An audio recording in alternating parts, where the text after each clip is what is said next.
Alright, everybody, it is TenTillDeath again. What's up, everybody? Oh, this one's gonna be a long video. Well, probably not that long, but no crazy editing, none of that shit. We don't really do that crazy, stupid editing crap anymore, unless we're talking about the shorts, of course. But today, we're gonna be talking about a very special individual. Not even just a special individual, you know, the band overall. A lot of people think this guy is TX2. I mean, he's the front man for TX2, let's clarify it. But we're going to be talking about Evan of TX2, a.k.a. this guy, the lead singer of TX2, that everyone knows by TX2. And that's one of the other people as part of the band in the background, Cam. And today we're going to be talking about some of those allegations. There's been YouTubers that have talked about it. TX2, Evan of TX2, he's constantly talked about it, right? What are these allegations, right? And what's so bad about this guy that we're looking at, right? Let me pull up a photo of TX2 for clarification. Let me pull up Google.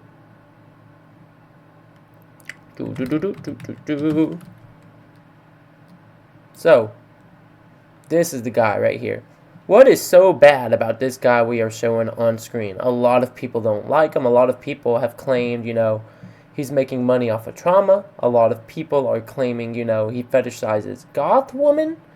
A lot of people are claiming he's copying music.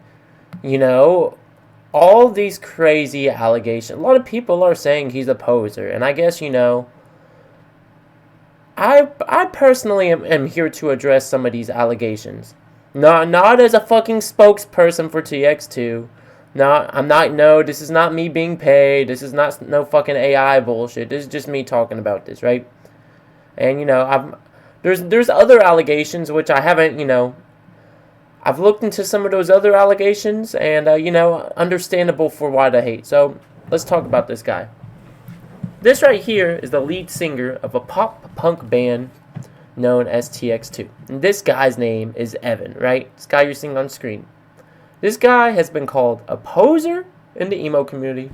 He's been called, you know, he's been called a song stiller, and he's been called a glorifier of self-harm and a glorifier of trauma, and he's been called, unfortunately, you know, a fetishizer of goth ladies. So a lot of people are like, well, with all these allegations, you think this guy would be canceled, right? But they've only grown bigger. Well, more big the last 2 years. Their following has grown more big the last 2 years. You know, they've done collabs with Ice Nine Kills. They've done collabs with, From First to Last. You know, From First to Last was a good pop-punk band from back in the day. I loved them. You know, and they've been selling out tours. So it's like, okay, with all these allegations, and people have been very vocal about the allegations the last 2 years, why is this guy still at top? Because, you know, he has a very supportive fan base, and this guy has, you know, this guy has talked about everything, right? So let's talk about some of these allegations, right?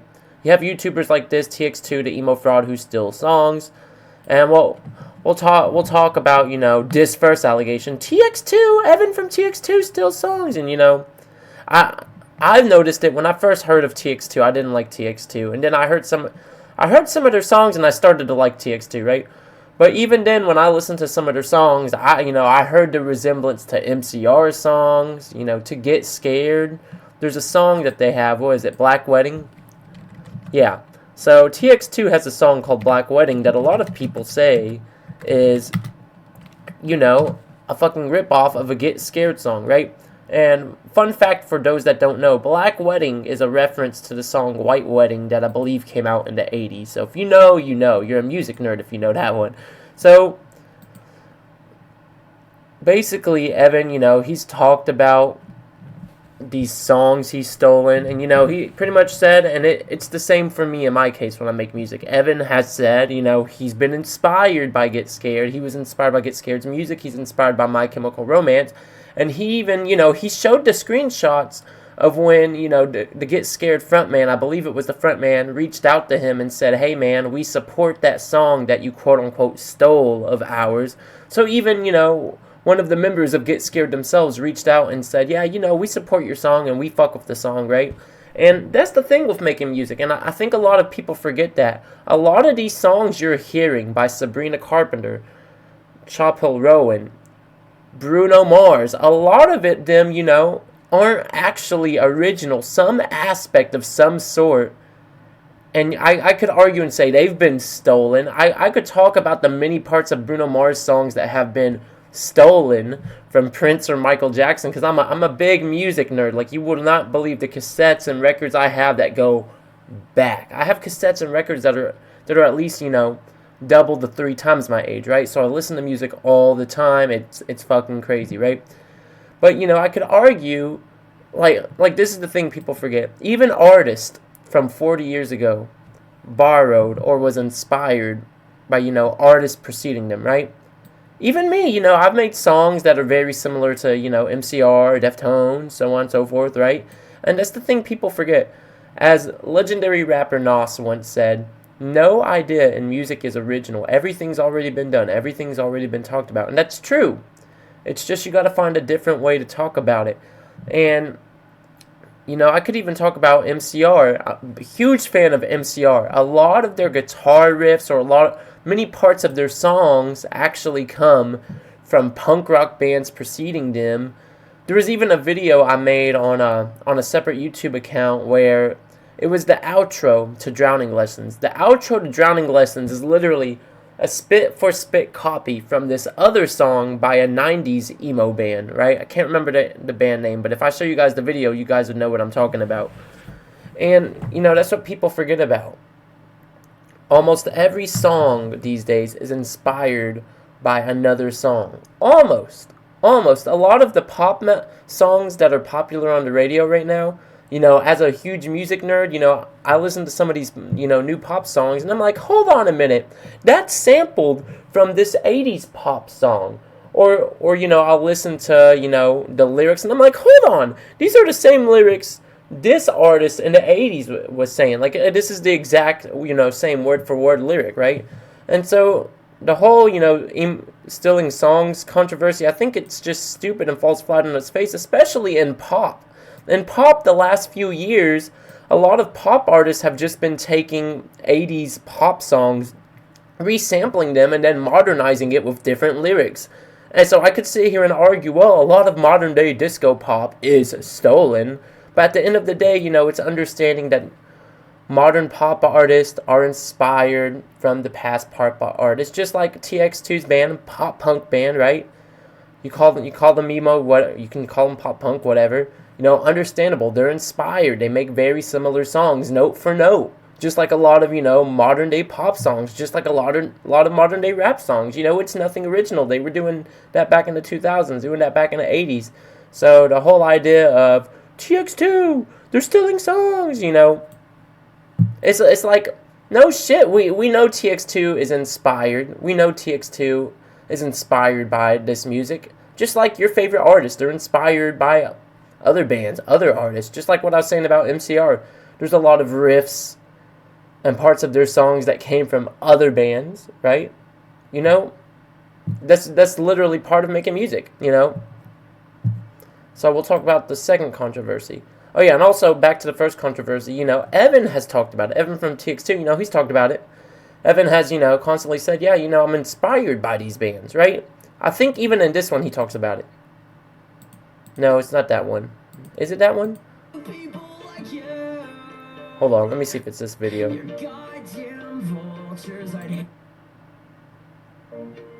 Let's address the allegations this time. No, I don't think it's this video. So, yeah, there's a different video where he's interviewed and he talks about it, but... So, I guess next allegation, and I'm glad we're on this video. So, there's the allegations that he's, making money off of mental health and trauma, and all these people that are calling him out are hypocrites. And this is why I say they're hypocrites. Saying that he's, glamorizing trauma, he's glamorizing abuse, and because, Evan from TX2, for those that don't know, Evan from TX2 was abused IRL when he was underage, I've been there, a lot of you guys have been there, a lot of alternative people have, been abused, As someone who was going to college to, become a therapist, but then recently I decided I'm going to switch majors, that was one of the things that I studied. A lot of alternative people, there's a high, it's very common with alternative people, or people that grow up to turn out to be alternative. A lot of them, are abused, right? And, This whole idea of, oh, TX2 is bad, Evan from TX2 is bad. He's making money off of his trauma. He's making money off of abuse, right? Like I said, all those people that are calling him out are hypocritical for calling him out, because a lot of those people also listen to MCR, also listen to The Used, also listen to 21 Pilots. And what do those three artists have in common? What do those three artists have in common? Those three artists also made money off of talking about trauma, abuse, so on and so forth. And you're like, it's not the same. No, it's the same. And I love MCR. I love MCR, right? But if we're gonna be hypocrites here, we have to hold MCR, The Used, and 21 Pilots accountable. Even NF accountable, right? Have to hold them all accountable, right? Because we can look at Gerard Way. What did Gerard Way talk about? Gerard Way, being traumatized from the events of 9/11, decided to start My Chemical Romance first album. I brought you My Bullets, You Brought Me Your Love, favorite fucking album by MCR next to, Revenge, right? I even got a fucking MCR sticker here. I even got their fucking vinyls back there. First album by MCR, Bullets. They had songs about 9/11. They even had songs about, suicide, aka mental health. And what happened? They made money off of that album. And, Gerard Way, has talked about how, MCR was, a trauma relieving experience for him. And a lot of, the songs were about trauma or abuse and stuff like that. So just like TX2, Gerard Way of My Chemical Romance, he was making money off of talking about trauma, So why be a hypocrite, right? Why be a hypocrite when you call out TX2? It is the same. It is the same. The Used. Oh my god, I love The Used. The Used, such a great pop-punk band. Unfortunately, emo TikTok and pop-punk TikTok, they never talk about The Used. They never give The Used a fucking comeuppance. I will say The Used, man. The Used is probably, I think artistically, The Used is better than MCR, but I think overall song-wise, MCR is better than The Used. But The Used, they have a lot of songs about substance abuse, right? About suicide, about bad mental health, especially the In Love and Death album, which a lot of people don't know.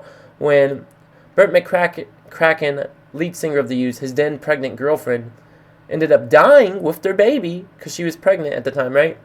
It made the album that much more dark, and, he talked about a lot of touchy mental health subjects of trauma, abuse, so on and so forth, and he made money off of that too, right? He made money talking about trauma and abuse. Burt McCracken, he even talked about how, I think it was during the very beginnings of the fucking band, they were homeless, they were doing substance abuse, shit like that, right?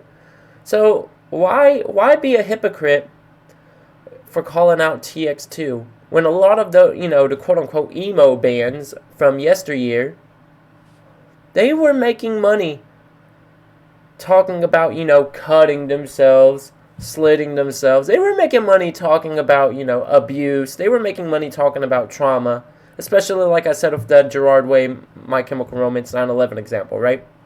Why be a hypocrite?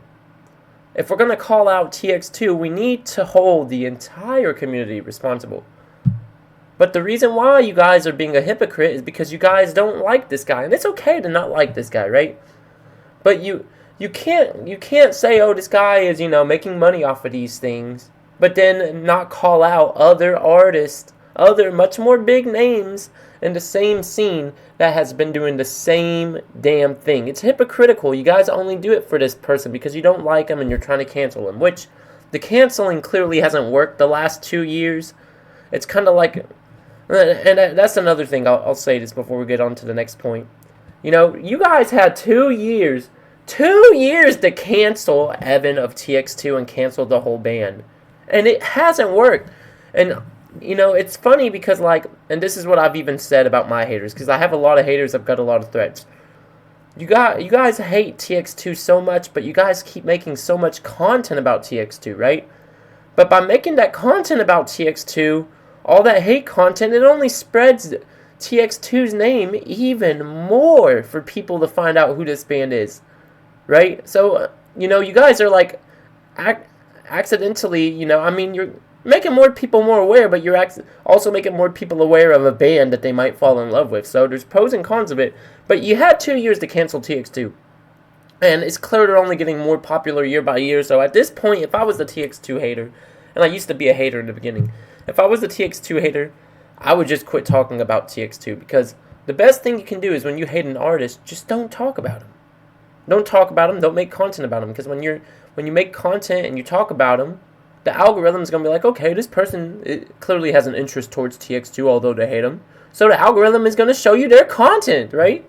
It's like what I talked about with my girlfriend and Gypsy Rose. My girlfriend absolutely hates Gypsy Rose. And I told her, I was like, she's like, I hate all these Gypsy Rose videos that keep popping up on my freaking feed. And she's been talking about it for a whole freaking year. And I told her, it's like, the reason why these videos keep popping up on your feed is because you won't stop watching these videos. Hit dislike, hit don't recommend, quit looking her up, and just stop. And then their videos won't pop up anymore, right? Simple as that. Now, third thing I want to talk about is, Mans is a poser. And I'm trying to see if I can find a good example of this. So I'll use my YouTube channel, right? My YouTube channel as an example. The whole TX2 is a poser. He's not really emo. And all I'm gonna say is this. First thing I'm gonna say is, one, the TikTok emo community, and I made a live about this not too long ago. Not too long ago, I talked about how the TikTok emo community, right? Let me see if I can find the exact live. Yeah. The TikTok right here, emo/alt/goth TikTok normalizing bullying. Let's chat. And on that live, I went on a whole tangent about how the emo/alt/goth TikTok community is very fucking toxic, right? Very fucking toxic place. Because on one hand, emo TikTok, they'll call you a poser if you look like the Hot Topic emo. They'll be like, you're a poser. Real emo is the 90s Midwest scenes that emerged, blah, blah, blah, right? And then, so, it's like, okay, so, me dyeing my hair black, wearing the skeleton gloves, that's clearly poser shit, according to these guys on TikTok. So then you get rid of the black hair, you start dressing normal, you listen to bands like Rites of Spring, and fucking Youth Novel, Youth Novel's not 90s, but Youth Novel's pretty Midwest emo. You listen to Cap and Jazz, and you just look like a normal ass motherfucker. And you make a TikTok saying, I'm emo. Oh, you're not really emo. Where's the skeleton gloves? Where's the studded belts? Where's the black hair? Where's the emo fringe? You cannot win with these motherfuckers on TikTok. And that's why the community is so fucking toxic, dude. They're like, dude, they called me a poser, and then some people said that I'm emo, and then some people said I'm not emo, then some people said I'm goth, then some people said I'm not really fucking goth. And it's like, what do you guys want, dude? What is emo anymore? Is emo real? Is real emo? The fucking 90s Midwest emo shit with the 90s Midwest emo fashion, or is emo the fucking 2000s fucking fringe with the fucking eyeliner, skeleton glove shit? What is real emo anymore, right? That's what we really need to address in the room. So before we call TX2 a poser, we need to first understand what the fuck is real emo, because these motherfuckers on TikTok will always go back and forth. They'll say you're not really emo if you dress like a basic motherfucker and listen to 90s Midwest emo. Then they'll say that you're not a real emo if you listen to 2000s pop punk bands and wear the skeleton gloves and look like you came out of fucking Hot Topic. I don't even know what fucking emo is to y'all. So, I mean, I could sit here and argue and be like, oh, TX2 is a poser. He doesn't look like the 90s, he doesn't look like the 90s fucking Midwest emo motherfucker. And then I could sit here and say, oh, TX2's not a fucking poser. He looks like a fucking emo to me, right? He clearly makes 2000s pop punk music, right? But a lot of people, I think they also call him a poser, mainly because of it. And I actually made a video about this. So I made a video talking about the goth poser problem. No one can be goth, right? And this goes back to the emo community. The online emo community just fucking sucks. And the 2000s emo community was the same way. The 2000s emo community would say you're not emo enough if you didn't have this many accessories. And the online goth community and the online emo community currently, they're the same way. They're like, oh, you're a poser if you wear too much black. You're a poser if you don't listen to these specific bands. And people wonder why these communities are dying, why the goth community is dying, why nobody likes goths, right? Why people are starting to hate these online alt communities. And it's because the online alt communities are starting to become like a fucking space for fucking bullying and fucking toxicity. When you gatekeep people based on their fashion stylistic choice, then motherfuckers don't want to be a part of your community. People want, oh, we need more people to make 2000s emo sounding bands. But then someone starts making, 2000s emo sounding music. People start to make that, oh, you're a poser. This isn't real emo, right? At the end of the day, what do you guys want? Imagine you're a young emo, and you're just getting into, being an emo. And this is the saddest thing. I've seen minors get bullied on fucking TikTok and get told that they're not real fucking emos because they shop at Hot Topic. I've seen fucking minors get just fucking bullied for trying to be goth because, oh, you're not really goth. Like, we're bullying fucking minors, y'all. You guys over here making fun of Diddy, but you motherfuckers are literally bullying underage children. And then what happens when you bully those underage children? They look at you and they look at the goth community and are like, hell no, this goth community is toxic. Fuck the goths. Then they look at the online emo community and they're like, fuck the emos, man. Fuck them. So, at the end of the day, it's like, who even knows what a fucking poser? But I gotta finish this talk about the whole TX2 poser shit. We'll go and we'll talk about this, right? A lot of people try to use this argument that, oh, if you look at photos of when Evan from TX2 was younger, he didn't have the dyed hair. He didn't look like a 2000s mallcore emo. Well, fucking, yeah, mall goth as they call it. He didn't look like this. Like, no shit, Sherlocks. First question is this. Do you guys really think people just come out of the womb with fucking stupid-ass emo fringes and fucking snake bites? I used to have, fucking lip piercing. I took that out. I played with it too much. No, you don't come out of the womb like that, right? Slowly over time, your interest and your taste in music and fashion evolve, and you become that person. You don't just come out of the womb with fucking black lipstick. And I know you motherfuckers in the comments gonna be like, I came out of... No, you didn't. Shut your ass up, bitch. Shut your ass up. Yeah, TenTillDeath getting a little mean here, but you need to shut up and listen for a second, because this is important. All of you motherfuckers bullying people because they didn't look like a fucking emo or a fucking goth when they're 6 years old, you need to just shut the fuck up and take a step back, because you motherfuckers, you didn't look like a fucking emo or a goth when you were 6 years old. You were fucking probably wearing, I don't know, YouTuber merch, or fucking a t-shirt from fucking Walmart, or in fucking joggers when you were 6 years old, and you were fucking drawing in fucking class and listening to some YouTube kids music. Be honest with yourself. Be honest with yourself. You know that's right. You know that's mostly true. And that's the thing. Like I said, everyone grows and changes over time. There's people I know in my personal life from work where they listen to fucking 2000s, pop punk and 90s fucking Midwest emo music, but they don't look like fucking emos, right? How are we as an alt community gonna hate when people judge us for the way we look? They're gonna judge our cover, and then we judge people's covers based on how they look in determining if they're really emo. We're really gonna judge this person that dresses basic and say he's not really emo just because he doesn't dress a certain way? Like, what are we doing, man? And it's like I said, no one is just born out the fucking womb as emo. You slowly develop interest over time, right? Good example. Me, for example, I've talked about this a million times on my channel. I talked about, and I've been very open, I've talked about it on podcasts. I've even wrote a book about it. I talked about how, I was fucking emo in high school, got bullied out of it, and then I quit being emo, and then, I went through a second emo phase as an adult, and now here I am just being my alternative self, right? And a lot of people have called me a poser, industry plant. Dude, I have no record label backing me. The whole record label you see under my music, that's my record label, my own personal record label, right? I have a job, and I use, my job to fund what the fuck I do, to spend money on ads and shit occasionally, right? So, the only fucking industry plant shit is me using my own money and me using my fucking human brain to promote myself, right? But, back to the main topic here. Fucking, like I said, I got bullied out of being emo in high school. Talked about that. Then I went through a second emo phase, right?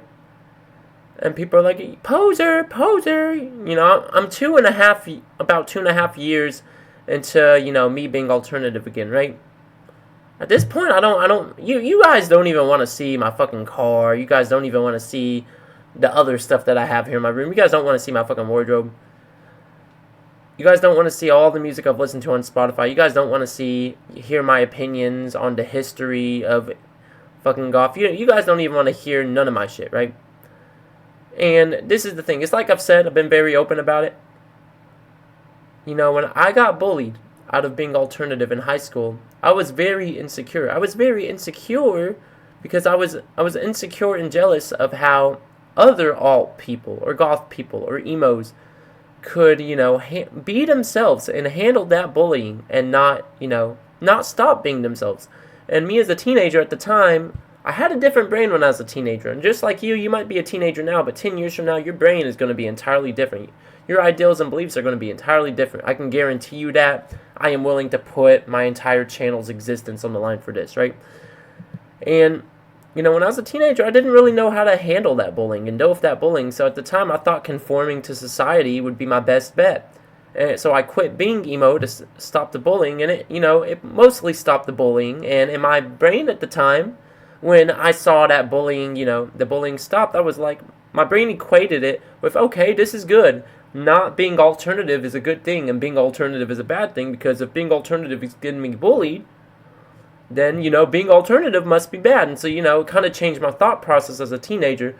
Then, as an adult, I became alternative again, and, I defeated those insecurities and that jealousy I had. And, I've got a lot of fucking comments in public and a lot of negative words said about me in public and online, but, these days as a grown adult, I know how to handle fucking bullying. These days, I don't give a fuck what people say about my fucking appearance. I love myself the way I am. I don't care if you guys fucking put hate comments in my thing. I get death threats here and there. The amount of shit I get in my hate comments is crazy, right?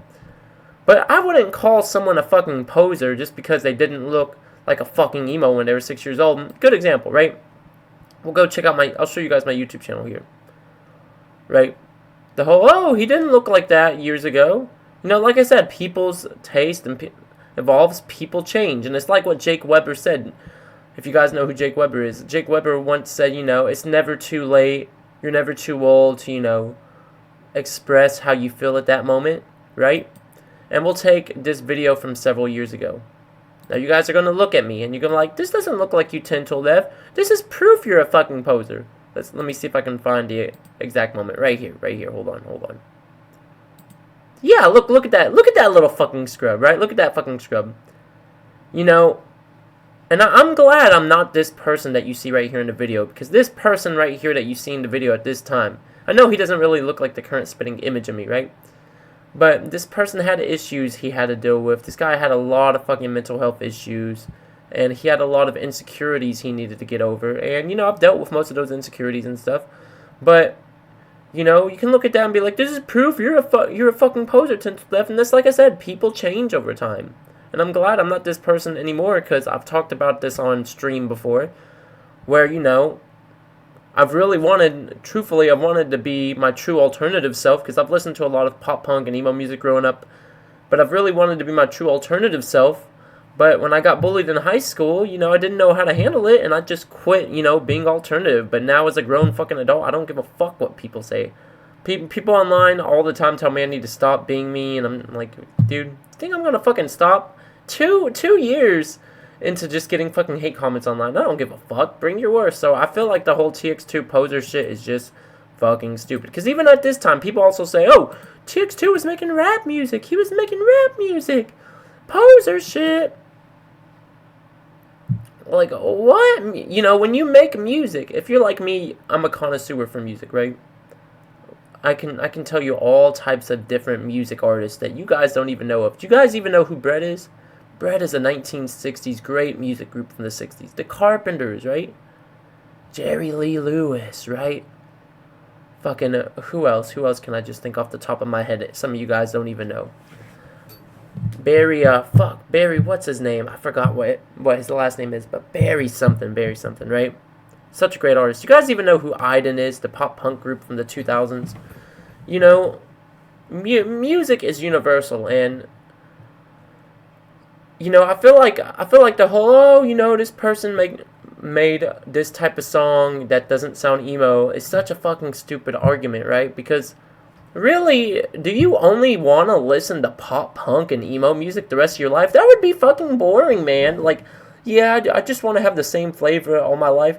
I love pop punk and I love emo music, especially Midwest emo music. I even love emo rap. Emo rap is so great, but there's so much different music that is so great. Rock and soul, Patti LaBelle. Do you guys even know who Patti LaBelle is?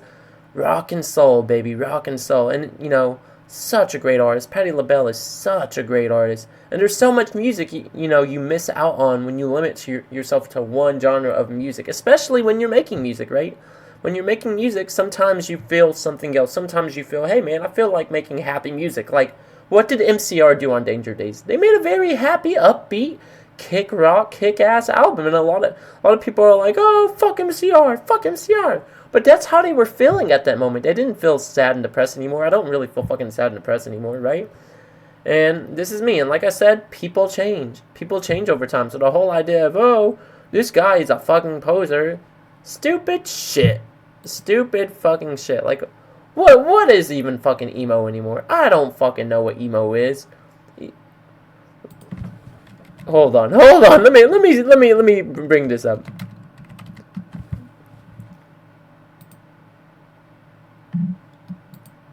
Because if you go back to the 90s, right?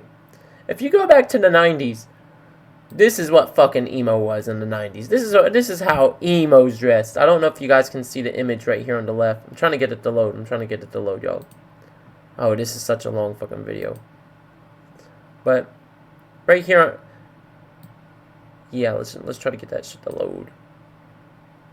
I don't think my PC can handle this.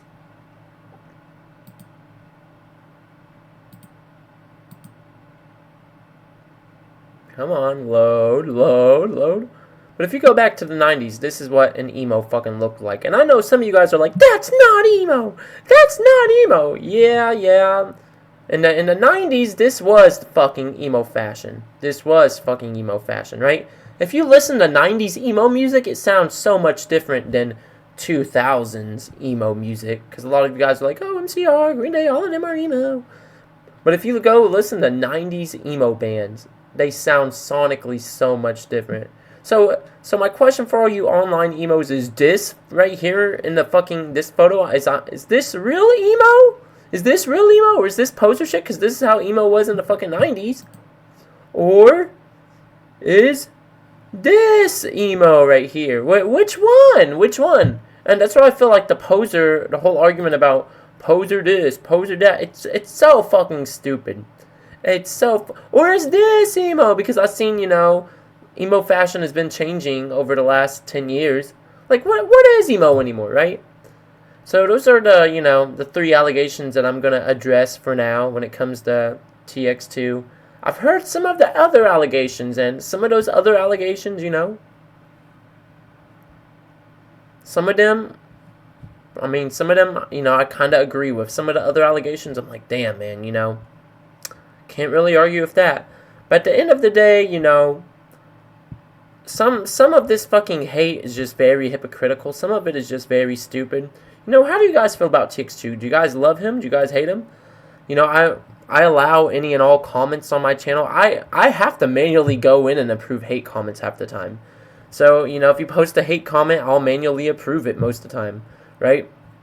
I don't like deleting hate comments unless it's like actual crazy stuff, and I've also said this. I've also been very open on my TikTok and my YouTube about, allowing discourse between haters and people that, support my content. So, good example, I've had people come to my channel post hate comments, and I've seen my fans go in and be like, don't you say that about TenTillDeath. Then sometimes I'll step in and I'll be like, look, y'all, let this person say what they want to say. You know, it's their opinion. It's not bothering me. And then my fans will be like, but TenTillDeath, they're making fun of you. But it's like I said, it doesn't bother me, you know. Freedom of speech in America, right?